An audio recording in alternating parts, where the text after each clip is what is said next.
Hi guys, তোমরা কেমন আছো? আশা করি ভালো আছো। আমি আজকে একটা ডিমের রেসিপি তোমাদের সামনে তুলে ধরলাম। প্রথমে ডিম ভাজা হচ্ছে।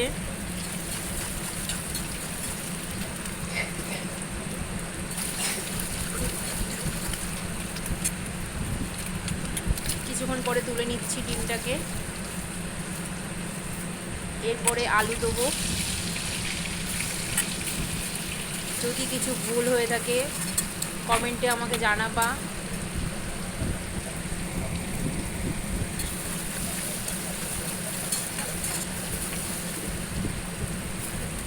আলুগুলো ভেজে তুলে নেওয়া হচ্ছে। এরপরে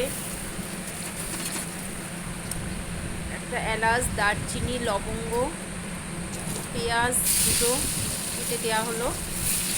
তারপর কিছুক্ষণ পর নাড়াচাড়া করে নিয়ে পেঁয়াজটা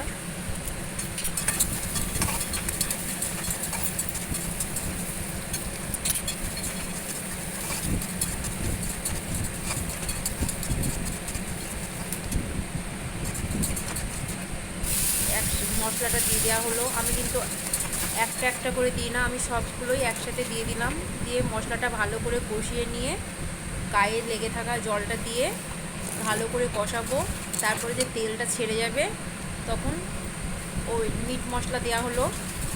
আদা, রসুন, পেঁয়াজ তো প্রথমেই দিয়ে দিয়েছি, লঙ্কা, কাঁচা লঙ্কা, রসুন, জিরে, গরম মশলার গুঁড়ো, জিরে গুঁড়ো, ধনে গুঁড়ো, মিট মশলার গুঁড়ো অ্যাড করে ভালো করে মশলাটা কষিয়ে নিয়ে তেল ছাড়ার পরে আলুগুলো দিয়ে আরও ভালোভাবে কষানো হচ্ছে।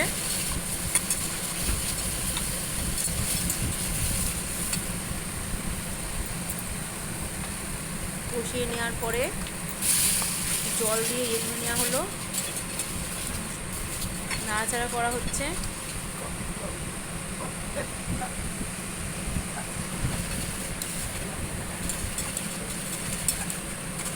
রান্না তো অনেক রকমই হয় বন্ধুরা, আমি এইভাবে রান্না করলাম। এবার ডিমগুলো দেওয়া হলো, ভালো করে আবার নাড়াচাড়া করা হচ্ছে। এই রেসিপিটা যদি তোমাদের ভালো লাগে,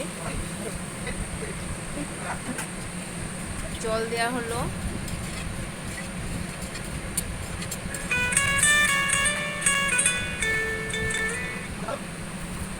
এবার কিছুক্ষণ ফোটানোর পরে একটু ঢাকা দিয়ে দেবো। ফুটে উঠলে গরম মশলা দিয়ে নামিয়ে নেওয়া হবে। আর এটা কেমন রেসিপিটা লাগলো, ডিমের রেসিপিটা অবশ্যই জানাবে কমেন্ট বক্সে। তোমরা সাপোর্ট করো, লাইক কমেন্ট করবে অবশ্যই। হ্যাঁ, সবারই রান্না তো বন্ধুরা সমান না। আমি এই রেসিপিটা এইভাবে রান্না করলাম।